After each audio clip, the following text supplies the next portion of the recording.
Good morning, everyone. Once again, good morning. Magandang umaga po sa inyong lahat. So great to be in the presence of God today, right? Before we head to a long weekend, excited for the long weekend? Good news is the Eid started yesterday. Today or yesterday? Today. So that means we are in holiday until Wednesday. Wow. Tuesday lang ba? False news yung nabasa ko. Gusto kasi natin lahat until Wednesday, walang pasok. So may pasok na pala ng Wednesday.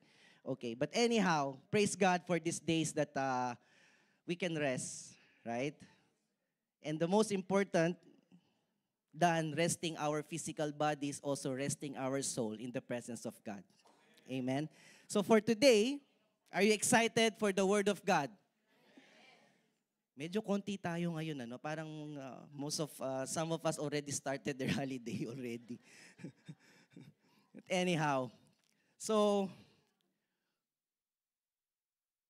we are in the current series of Kingdom Culture, Ugaling Made in Heaven, Season 2. Right? So, in Season 1, we learned about the Beatitudes of life. And we also learned that God's way of blessing is very far different from the world is telling us. Right? This is what the world is showing us, but the world is trying to mislead us. But mislead us from what? Alright? That we will know better and better as we move forward on the Season 2. Now, as we move on, we will learn how to apply the learnings from Season 1. I believe that most of us already, most of us has already applied what we have learned from the past preachings. So for the past 2 weeks, we have heard the preaching of Pastor Jonas when it comes to obedience. Right? Who are obedient here? Oh, wala. Naku. Tapusin na po natin to. Once again, who are obedient here? Kukunti lang. Okay, sige. Bahala kayo. And from just last week, Pas Bea emphasized the importance of us having a healthy relationship. Hindi lang basta relationship. Should be healthy. It must be a healthy relationship. All right? So I believe that we didn't just learn whatever things that been told to us last week, whatever message that God came, what was preached last week, we should also apply this in our daily lives. All right? It should take root and bear fruit. Hindi natin siya iniiwan lang dito. Holiness is not just only on Sunday when we are in the church. Holiness is not just about when we are in our life lesson family meeting. Holiness is our lifestyle. Amen? Our series anchor verse is coming from 1 Peter chapter 1, verse 15 to 17. Let's all read this. But just as he who called you is holy, so be holy in all you do. For it is written, be holy because I am holy. Let me press a bit on our series anchor verse. In these verses, Peter is telling us to be holy in all we do. Because the one who called us is holy. But who called us nga ba? Who called us? It's Jesus Christ. Amen? And in verse 16, for it is written, be holy because I am holy. Now, who mentioned this verse? Who mentioned these words? God the Father mentioned this in Leviticus chapter 19, verse 2. So here we can see that God the Father and God the Son is calling us to be holy. But why holiness is important? And why God the Father and God the Son is telling us to be holy? Holiness is to live differently than others. Is that clear? We need to live differently than others. And God is calling us to be set apart from others for Him. Is that clear? Napakatahimik niyo po. Naku, kinakabahan ako pag tahimik kayo. God called us to be set apart from others for Him. Alright? Lalo akong kinakabahan sa inyo eh. Are you here today? You know what? Let's pray first. Heavenly Father, we give you thanks, Panginoon, for this wonderful day. I pray, Lord, that your presence will be felt by each and every one of us. Lord, fill this place, each corner of this place, with your mighty presence, Panginoon. And I pray, Lord, that your word will not just be heard, but also will take root and bear fruit, Panginoon. Lord, hide me behind your cross. And I pray, Father, that let me increase, that I will be able to increase you, Panginoon, today. Lord, I offer you everything, Panginoon, my power, my wisdom, Panginoon. It all depends on you. Maraming salamat, Lord, and may your word, Panginoon, today transform lives, Panginoon. Transform our hearts. This we pray in Jesus' name. Amen and amen. Okay.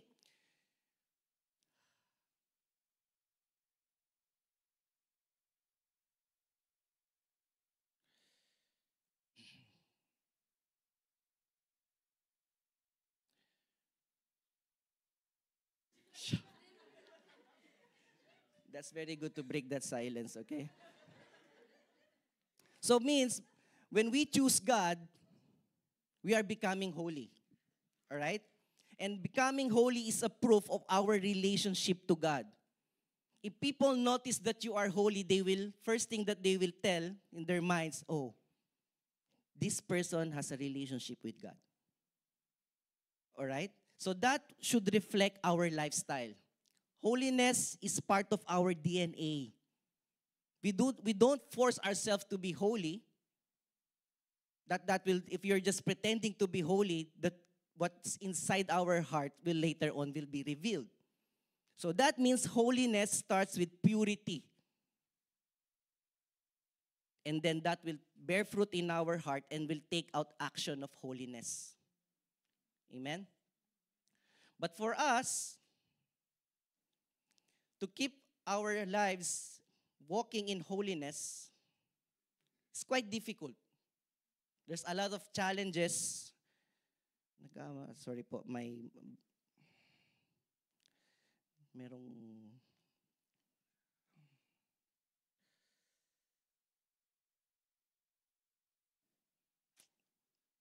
nagmamalfunction po ang aking mouse.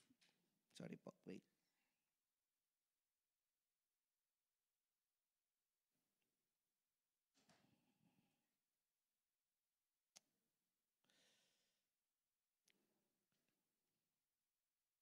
Okay.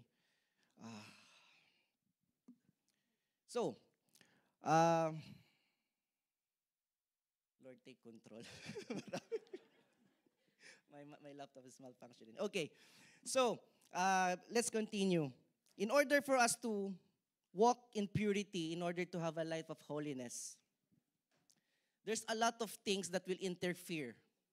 And there's a great power of the enemy that comes from the enemy for us to be interrupted from our calling. Okay? And that great force can come everywhere. But it all created by the enemy alone. It can disrupt our relationship. It can disrupt our mission, our God-given mission for us to do. Okay? So,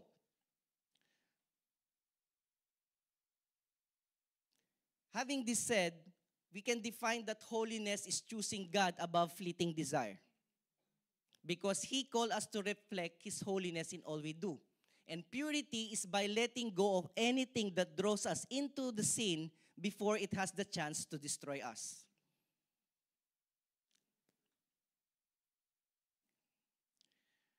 Can you repeat this word with me? Fleeting desires. Okay, fleeting desire is the strongest weapon of Satan, turning us away from God. But what is the meaning of fleeting desire? Fleeting desires are temporary ones that do not provide lasting fulfillment. But the will of God in our lives will give us eternal fulfillment. Amen? And the result of this, temporary fulfillments are destroying what God has created and designed for all of us. And what Satan really wanted to destroy? Ano nga ba ang gustong sisirain talaga ng kaaway? And you know, the preaching last week of Pastor Bea will take a great part of the message of God for all of us today. Because remember that we are created by God and we are designed by God for a purpose. And we are created for relationship. And I love when Pastora Bea quoted this, that we are not just created in a relationship, to do in a relationship, but also we are created for healthy relationships. Because not all relationships are healthy. Right?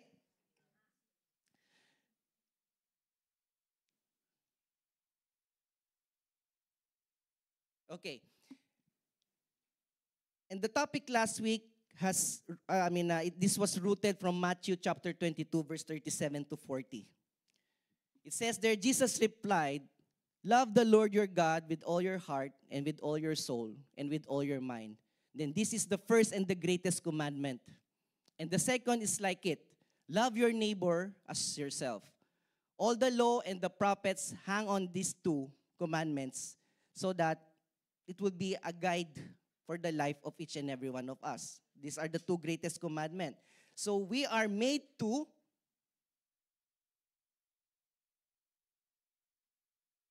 be in relationship with God and be relationship with others. This is what Satan wanted to destroy. All right? These healthy relationships that are meant for us to do while we are still here on earth. Okay? Of course, and what are those healthy relationships? First relationship is our relationship with God. Second will be our relationship with other people.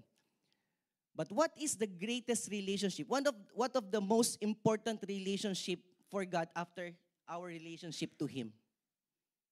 According to the Bible, that's the relationship of marriage. Because marriage represents the covenant of Jesus to the church, which is rooted with love, patience, and sacrifice. And later we will know bakit ito ang gustong unang sirain ng pangalawang gustong sirain ng kaaway after our relationship to God. Now, husband and wife, this is a very crucial relationship. The most important relationship in God's eye. Just imagine a husband and a wife will bear offsprings. And if these two person is malfunctioning, so what kind of offspring they will create? They will raise. All right? So parents, it's crucial for us to be rooted with the Word of God. And when we are rooted in the Word of God, it will bear fruit for holy children. All right? But how can we protect this relationship? How can we protect these relationships that Satan is trying to destroy? What is the key? Pray. When you pray, what happened?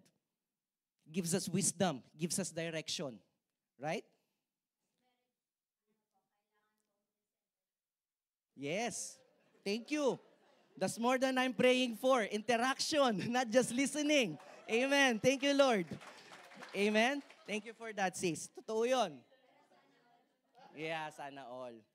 So what's the key? That will bring us to our third episode for today, which is entitled Holiness and Purity of Our Soul. Okay? Thank you, Lord. Our reading,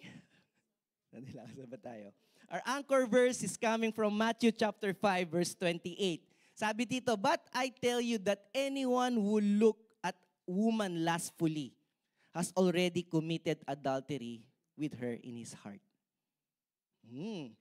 Maybe most of you will ask, anong connection nito sa holiness and purity? Because whenever we come across this verse, and I believe that we have came across with this verse maybe a couple of 100 times, and we always see it as it is. It's about adultery and about committing infidelity. There's nothing wrong with that. Kasi that's what really Jesus is trying to tell in His Word through these verses. But today, allow me that we go deeper into these verses and what's in the heart of Jesus beside beside adultery, what's in the heart of Jesus here when He mentioned this word. So this will bring us to our reading coming from Matthew chapter 5, verse 27 to 30. Let me read you with these 4 verses. You have heard that it was said, you shall not commit adultery. Napakalinaw, di ba? Napaka-straightforward ni Jesus Christ. But I tell you that anyone who looks at a woman lustfully have already committed adultery with her in his heart. All right? So Jesus is simply telling here that most of the time, we focus on a lot of things. Okay? Our eyes allows us to see whatever is there right in front of us. Tama? When I look at you like this, I cannot block some faces of other people and choose what my eyes will throw to my brain. I see all your faces. But it depends on how will I entertain those things that I see. All right? So Jesus is just telling here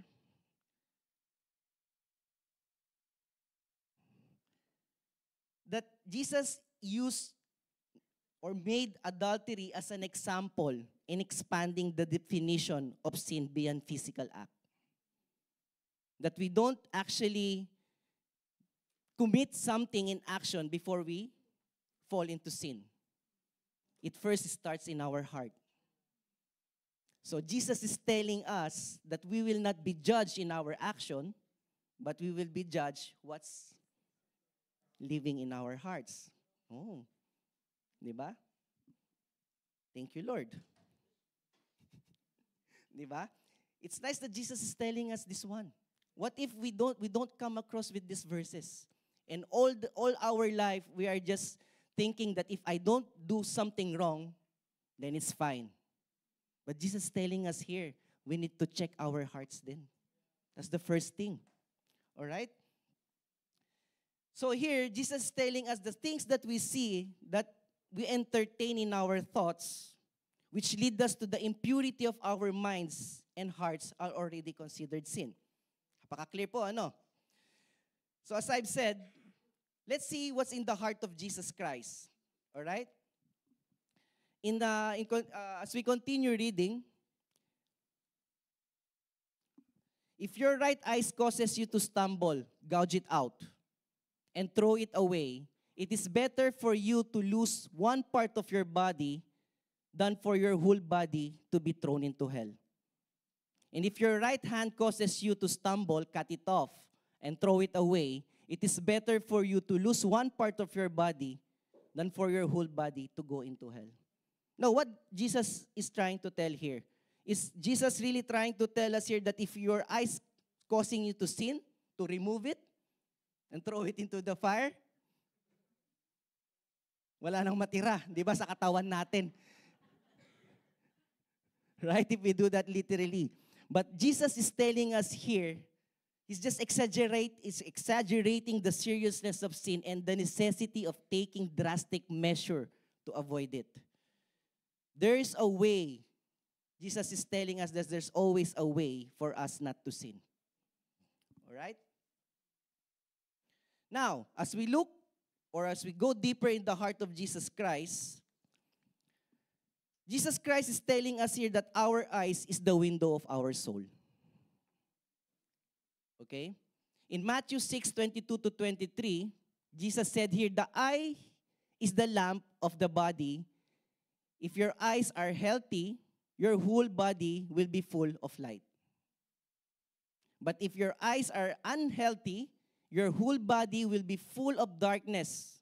If then the light within you is darkness, how great is that darkness? If everything we see will pull us away from God and will pollute our mind, then it's better nga naman to just close your eyes. But then again, Jesus Christ is telling us something here that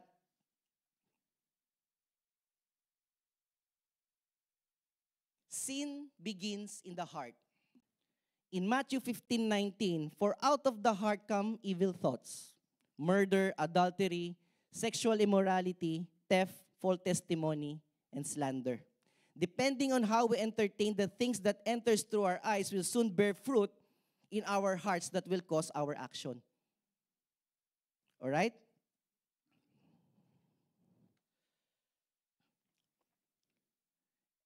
And also, Jesus in these verses is calling us for a holiness, a call to holiness.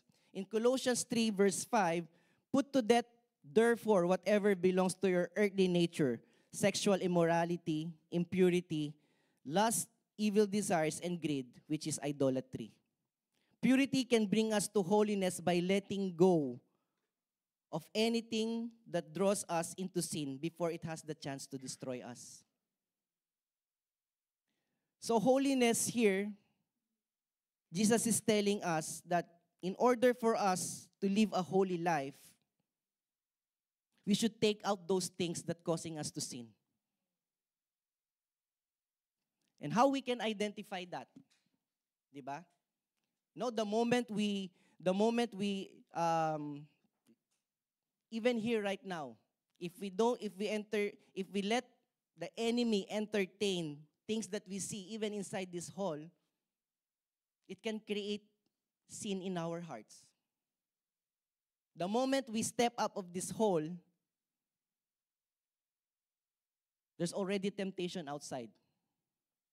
So that's how important that we need to guide our eyes. The things that we see, that enters into our mind, that will bear fruit, will take root into our hearts. Now,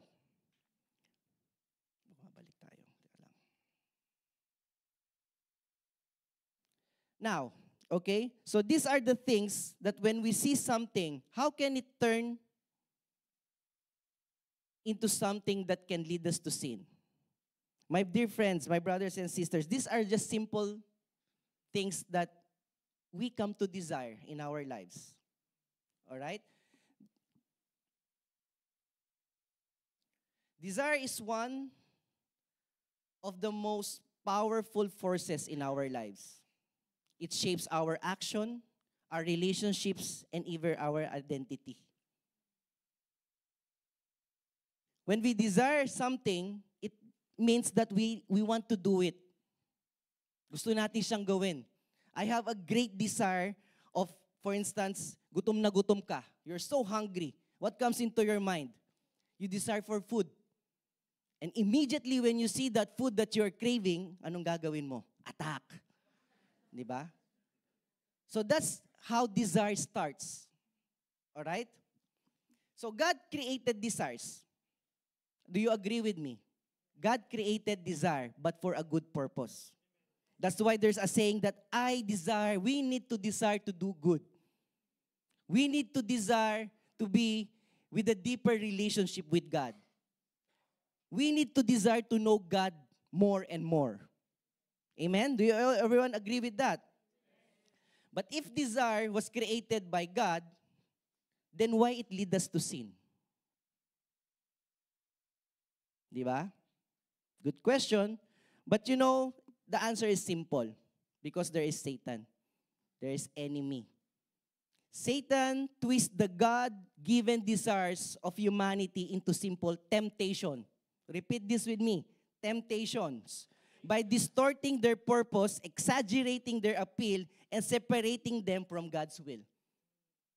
So take note that when God created desire, it's for us to be walking in a path to God's given purpose in our lives. But Satan doesn't want that. Of course, that's what he's trying to destroy, for us going closer and going and getting to know more God. So he's there. He's twisting what God created and making it something that he can use for us to distort our lives.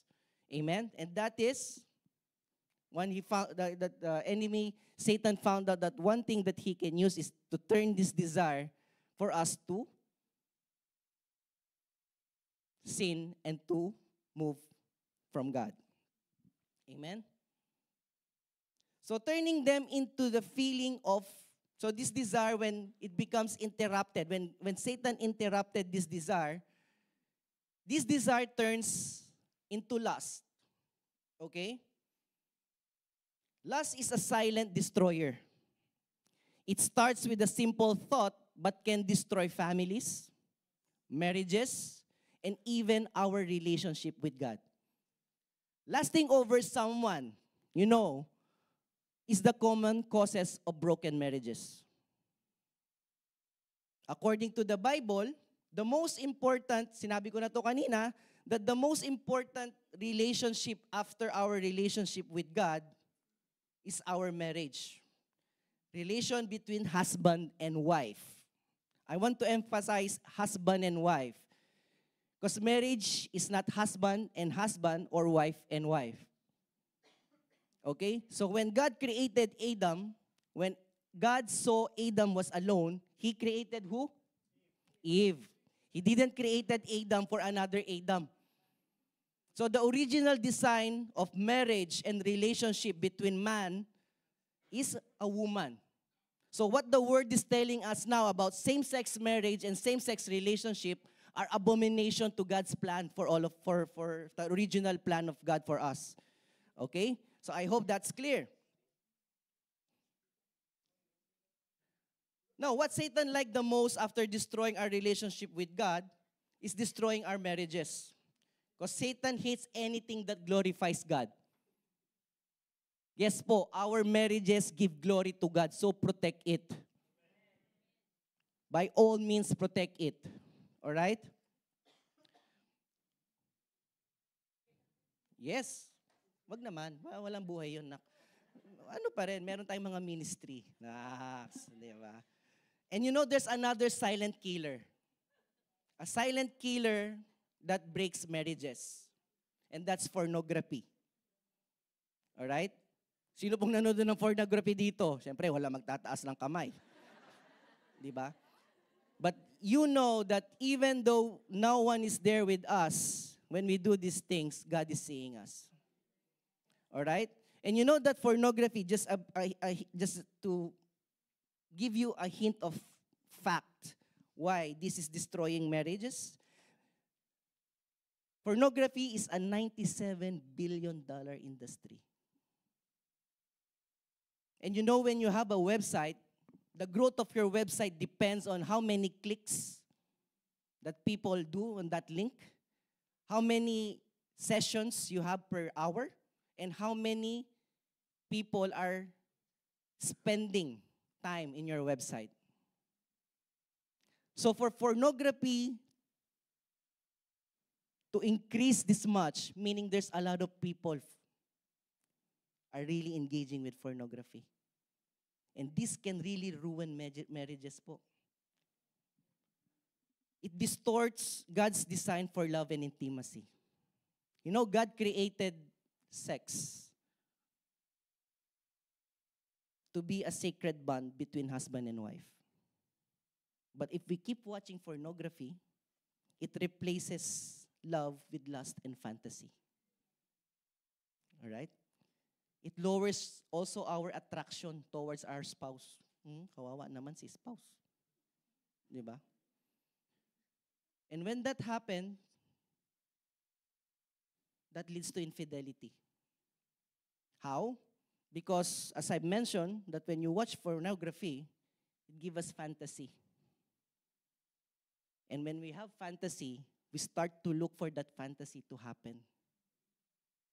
And dahil wala nang amor ang inyong asawa sa inyo, You look for someone else that will fill that fantasy. Right? And the last one is, this is what really Satan wanted to happen. When darkness comes into our marriage. And that's the start that our marriage are getting destroyed. So be aware po. Be aware or beware of these weapons that the enemy is using. All right? We continue reading. In this verse that we read today, Jesus mentioned the word lustfully. All right? When desire becomes uncontrollable, as I mentioned, it turns into lust. Lust most of the time is being associated with sexual sense, but Satan knows that this is one of his powerful weapon. No?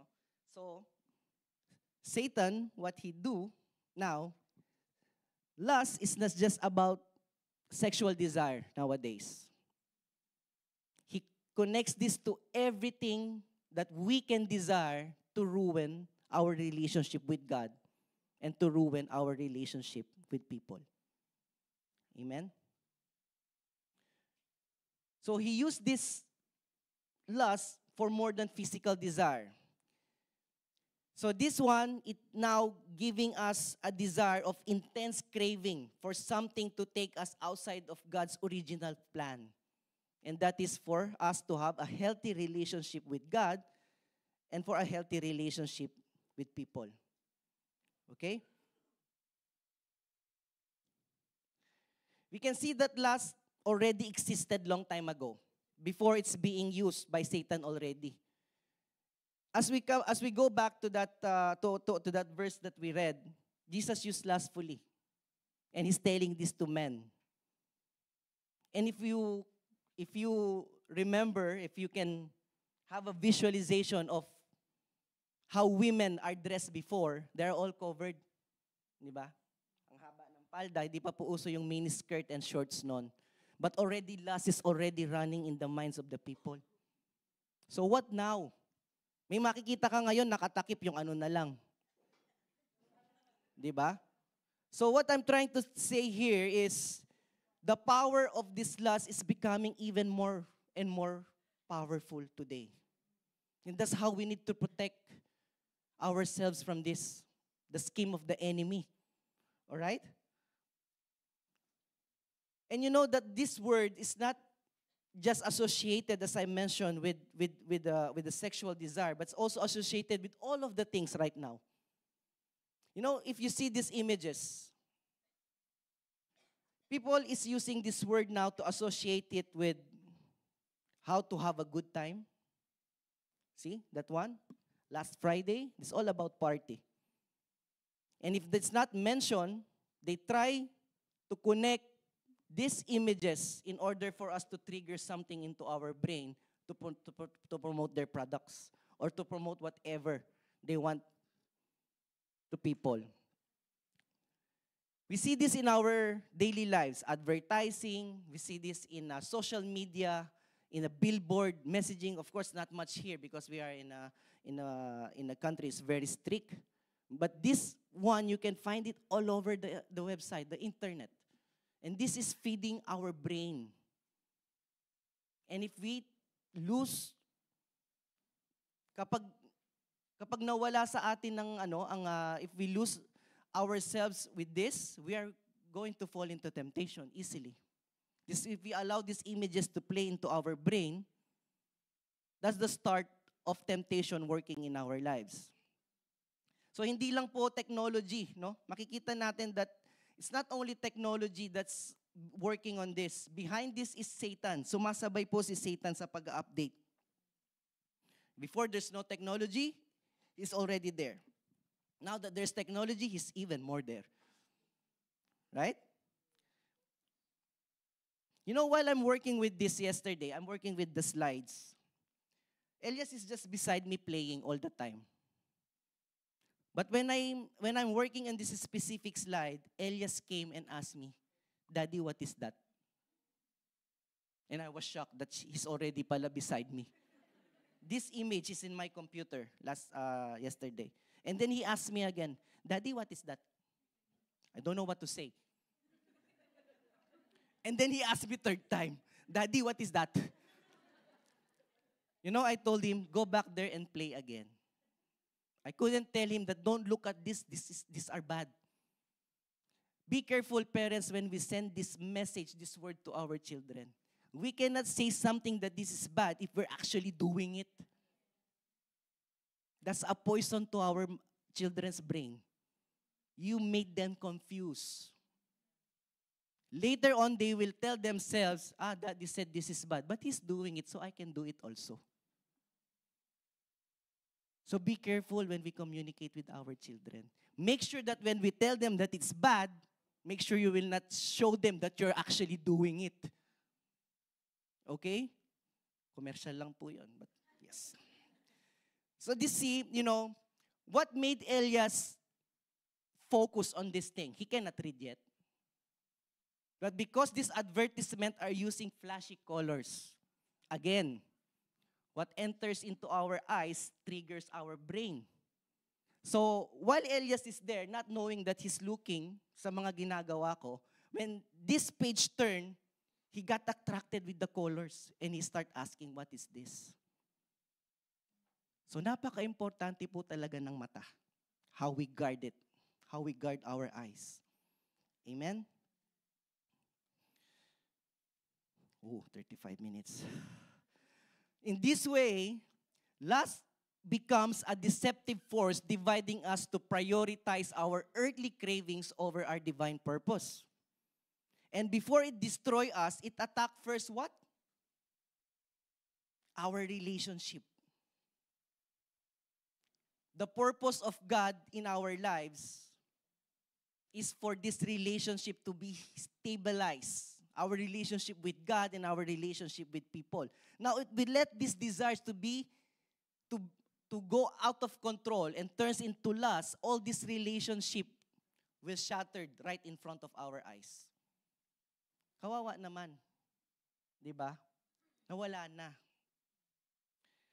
So, what for us to do in order for us to overcome all these things? Talaga pong nagloloko yung laptop ko. Pasensya na. I don't know what happened. It was working fine yesterday.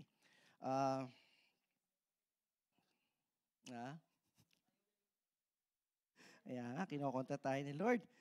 You know that there was a mighty character in the Bible, which is from birth, before even birth, God already selected him for a purpose. And that is Samson. And most of us know the story of Samson and Delilah, right? Sino bang hindi nakakaalam? Okay, it's time for you to listen. Okay? The story of Samson can be found in the book of Judges from chapter 13 to 16. It's quite a long read, but let me just summarize it to you. So as I've said, Samson was selected even before his mother conceived him. So his mother was a barren woman for a long time. And then an angel appeared and told his mother that soon you will conceive a child. Parang si Mama Mary lang. And this child, sabi niya, but before this happened, you, sabi nung angel dun sa nanay, you should not drink any wine. Okay? You should live a healthy life. Alright? And that also, what else the angel told her, their mother? Not to cut the boy's hair. Yun ang bilin sa kanya. Alright? So, later on, to cut the story short, Samson was born. Okay? And Samson, the promise of God in his life that he will be a Nazirite. Nazirite means it's an Israel consecrated to the service of God under vows to abstain from alcohol, yun nga, not to cut his hair, and avoid defilement by contact with dead bodies. Okay? The angel further revealed that Samson would also rescue the Israelites from the Philistine. That time, Israel is under sa pananakop ng Philistine. All right? So Samson, when he's growing up, his spirit began to give, the Spirit of God started to give Samson strength. So he was used mightily by God to protect Israel from the Philistine. So dito makikita natin if we read the chapters that I mentioned a while ago, that he killed a lot of Philistine people to protect the Israelites. But did you know that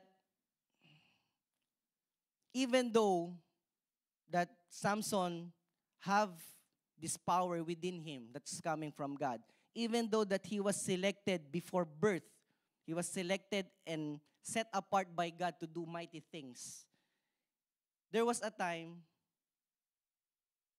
that he failed. He failed because of his disobedience. And what led him to this disobedience? Si Delilah po. It's because of Delilah. Unfortunately, Samson has lust over Philistinian ladies. And not only that, he also have, if you read it, there's also a time that he slept with a prostitute. Okay? So, sabi mo sa katabi mo, you are also set apart by God. We are all set apart by God. All of us has a mission to do for God's glory. But here we can see that the enemy wouldn't really allow this to happen in our lives. Amen? So, he became very proud of himself na akala niya the physical strength that's coming within him can protect him by him getting close to this temptation in his life. And not only that, he only not disobeyed that order, he also touched a lion, a body of a dead lion. So makikita natin dito is a complete disobedience of what God told him not to do. He defiled all of them. All right? And even, sumesenyas na yung sa likod. Hindi, okay lang. All right. So, po, bisa na konti. What warning that Samson didn't pay attention to? Okay?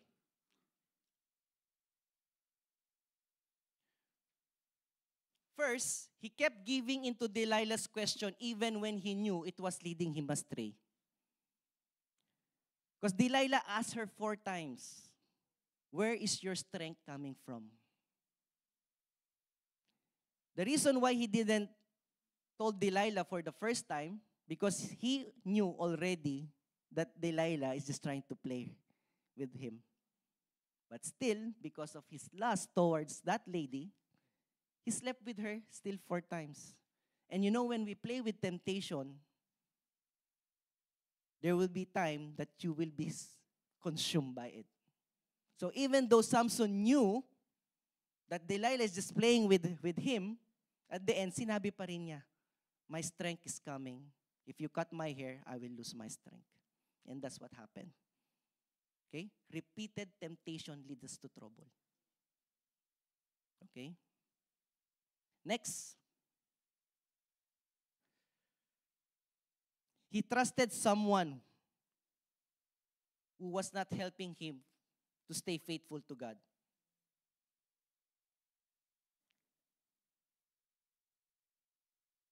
Let's beware of bad influences po. Okay? Samson, he knew that he was set apart by God to take out Israel from captivity with the Palestinian people. But if you read his story, he keeps going party with the Philistine people, with the man of Philistine people, and keeps drawing himself to Philistine women. So this is not good. So let's beware, mga kapatid, sa mga influence, sa mga sinasamahan natin ng mga tao. Next.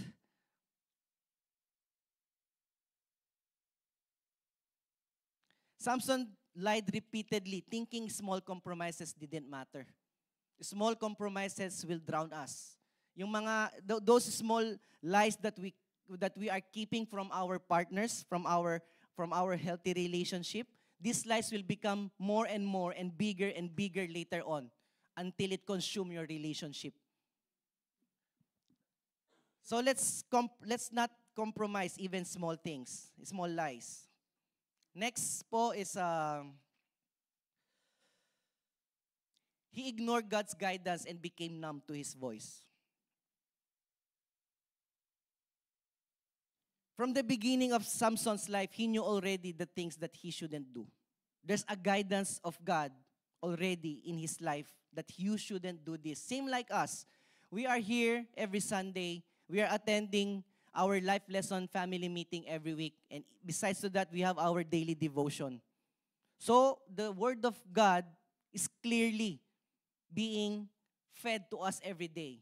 So what it is for us to do, don't ignore it.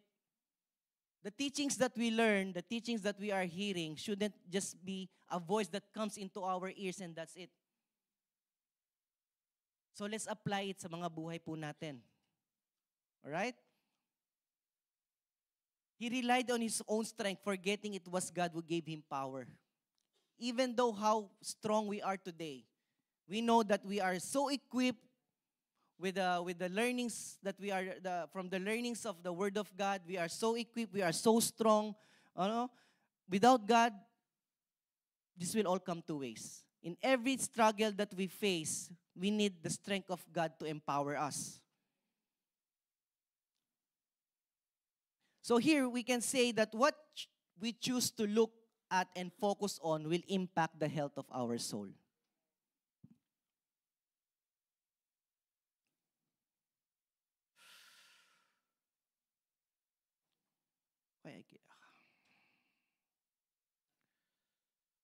When we look at something or someone with a desire that doesn't honor God, it sets off a chain reaction that will lead us to destruction. It's not only someone, but also something. Okay?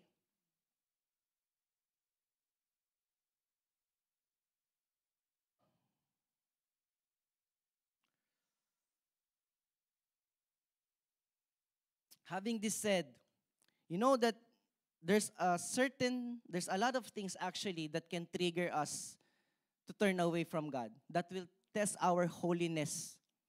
And that will really battle, that will make a war against purity sa buhay natin. And as I've said, that lust is not only, the enemy is not just using lust that can be associated with sexual desire, but lust can also be triggered by these things po. Yes, desires that can destroy relationships. First is power and control. You know, power can control. If we desire too much on this, it can lead us to oppression, corruption, and arrogance. Next is wealth and possession. It can lead us to dishonesty, idolatry, and lack of contentment. Comfort and physical pleasures. It can lead us to gluttony, laziness, selfishness, and sexual immorality. Recognition and approval. This one can lead us to people-pleasing, pride, and compromising faith for popularity. That's the danger din po. This one danger. You know, when we present ourselves to God, let's not present. It's not me presenting myself to you today.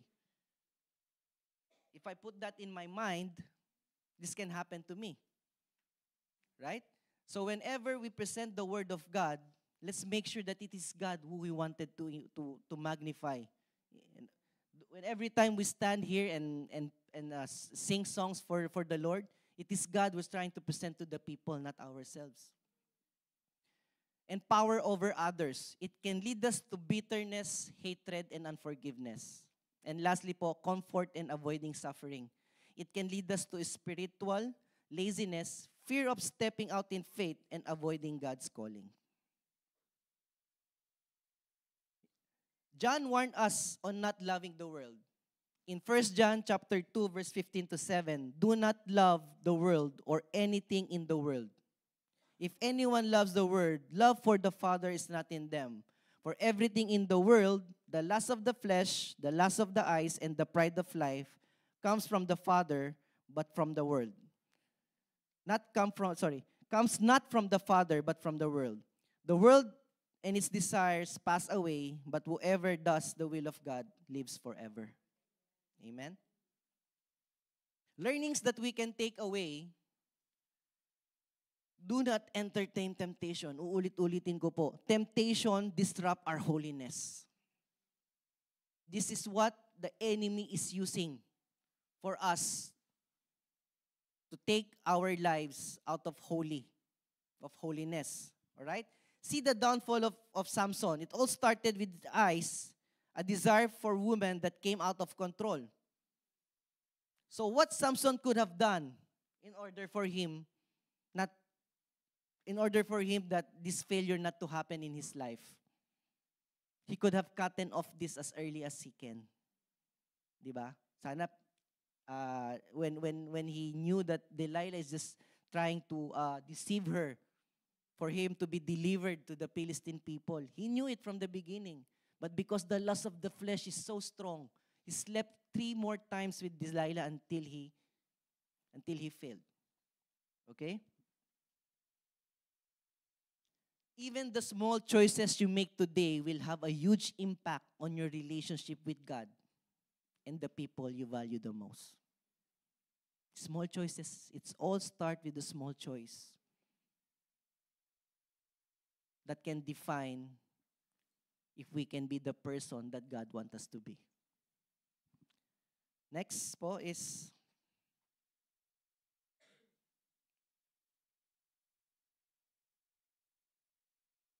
beware of bad influences.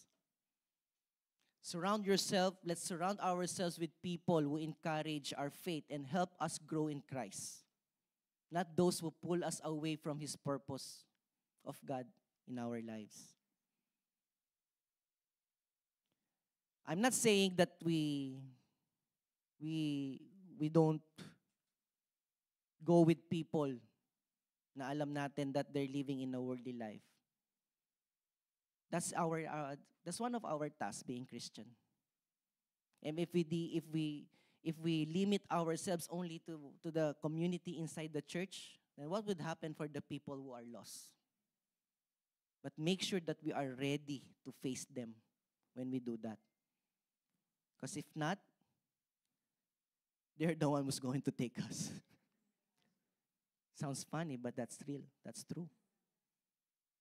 So whenever we engage with them, let the power of the Holy Spirit manifest within us. Okay? Next, don't compromise your integrity even a little. Little lies will lead to what? Big fall.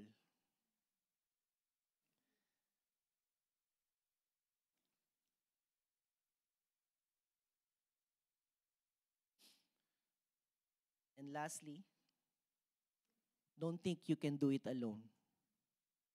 You need God. We need God. Because without God, we are nothing. If you remember the song that we sang in the beginning, we feel that we are surrounded. But we are surrounded by you. You're surrounded by God. Amen? This is how we should fight our battles. We had an advocate. We have an advocate whenever we face the temptation of this world. And that is the Holy Spirit that is within us.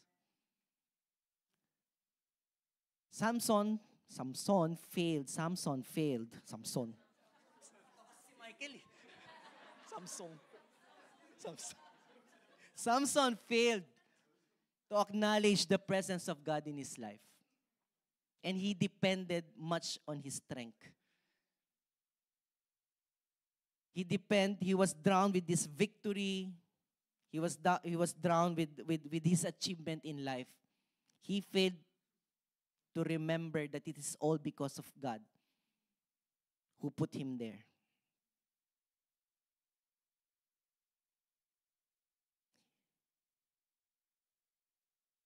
In James chapter 1, verse 13 to 15, it says there, when tempted, no one should say, God is tempting me. For God cannot be tempted by evil, nor does He tempt anyone. But each person is tempted when they are dragged away with their own evil desires and enticed. Then after desire has conceived, it gives birth to sin, and sin, when it's full grown, it gives birth to death. What we choose to desire today will determine the quality of our life tomorrow. I keep repeating this. That includes our relationship with God and people who we value, our future and the future of our offsprings. And most of all, it determines if we can be that person whom God wants us to be. And I said during the start of our preaching for today that when we choose God, we choose to be holy. Amen? To keep our soul pure, holy and pure,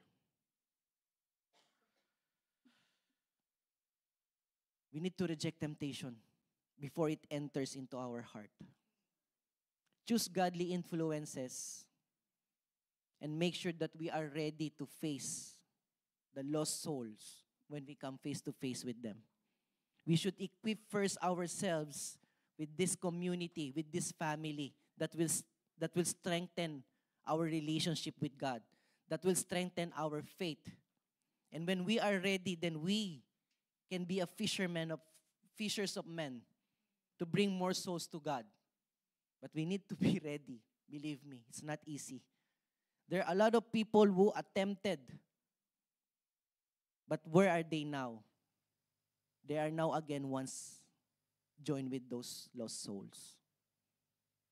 We are in the right family. We are doing the right thing. Let's stay here. Magpaligsahan po tayo. Amen?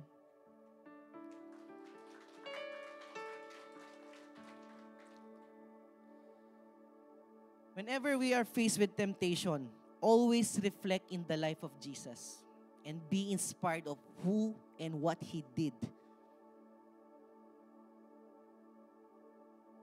And who He is. And let His attitude be our attitude. Amen. I hope that the message is clear today. I admit that I'm distracted with how the laptop functioned today, but I pray that the word of God today have been spoken, have been delivered to each and every one of us. And I hope that there will be a transformation in our lives.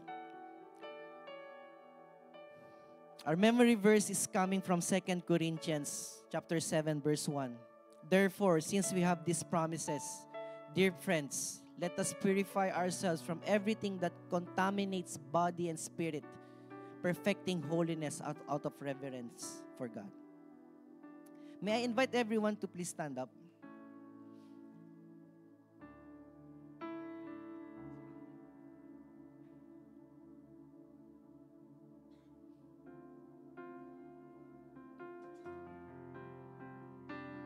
The message of God for each and every one today is clear. Let us identify the Delilah in our lives. What are the temptations that pulling us away from God's given purpose in our lives? This can be someone. Pwede po itong maging tao. But this can also be things that keeping us attached into this world. It could be material things. It could be a feeling that can deceive us, not knowing that if we continue to entertain this feeling, this will pull us away from God.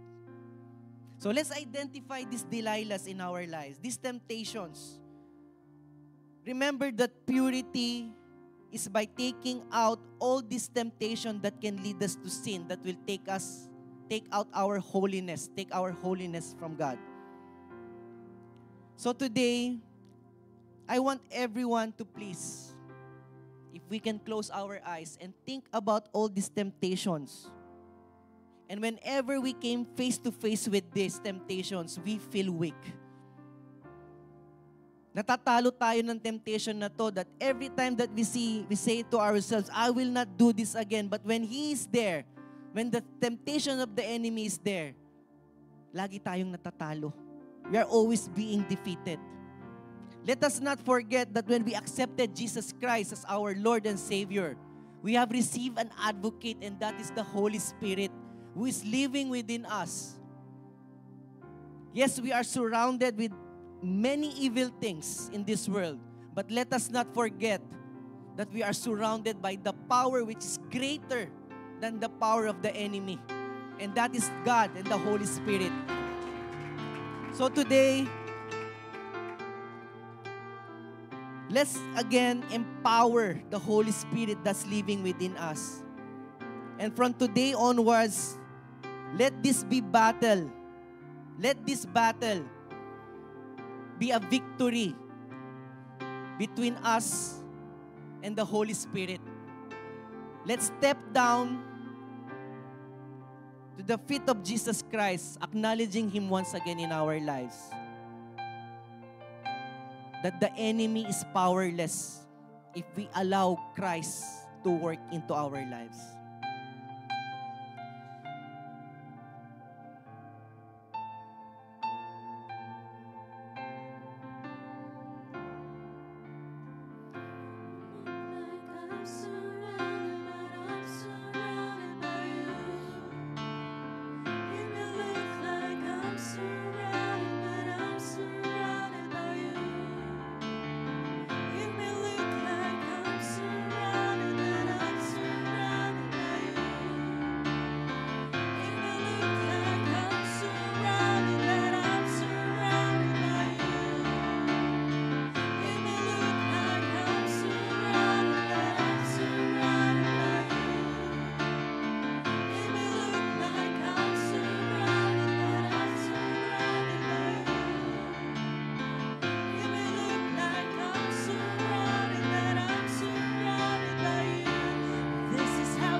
Yes, Lord, we acknowledge that we are weak.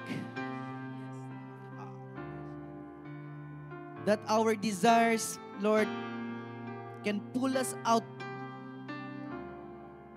from the purpose that you want in our lives.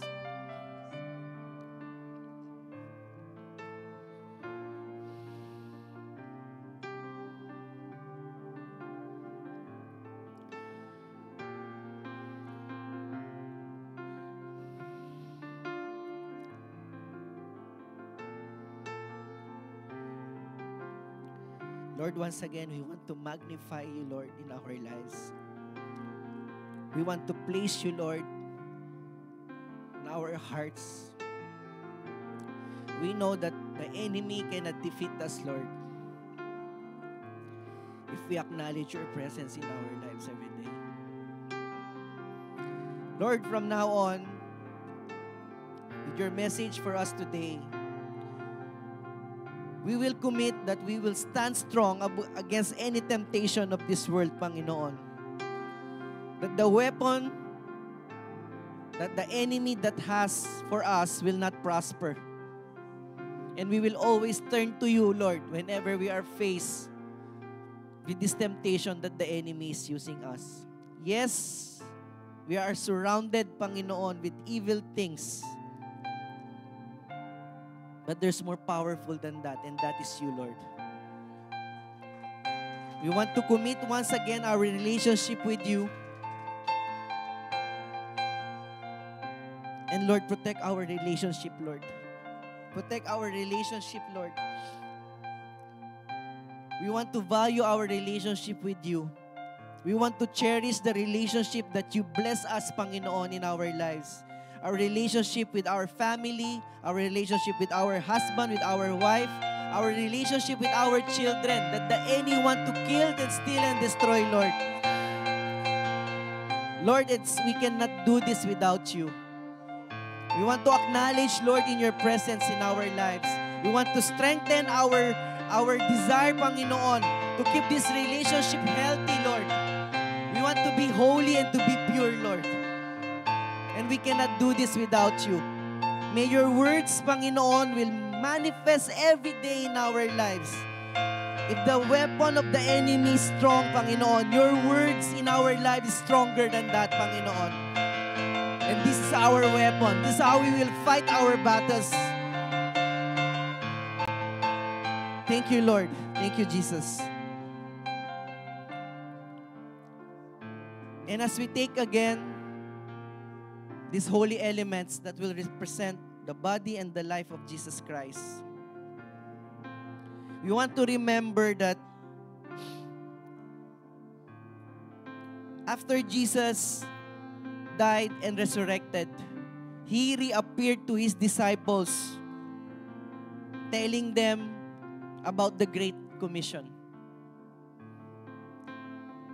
That it does to go and baptize all nations in the name of the Father and of the Son and the Holy Spirit, and to teach them everything that He have taught His disciples. We are part of that Great Commission.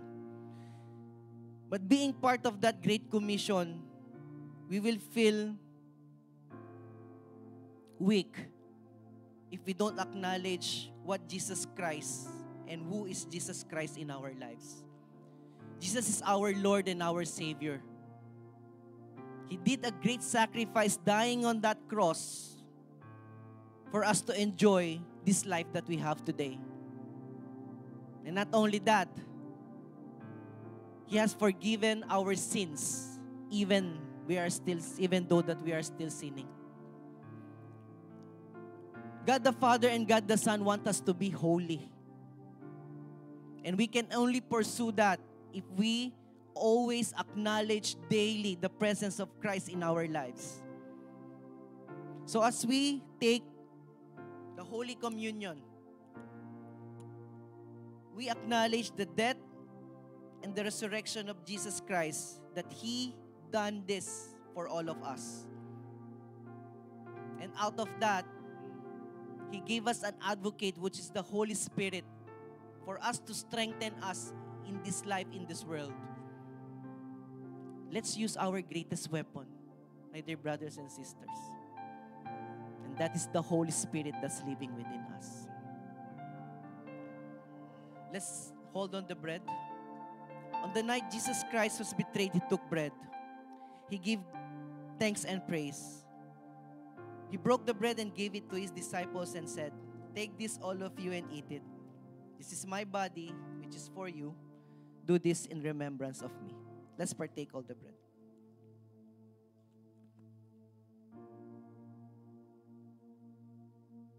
Thank you, Lord.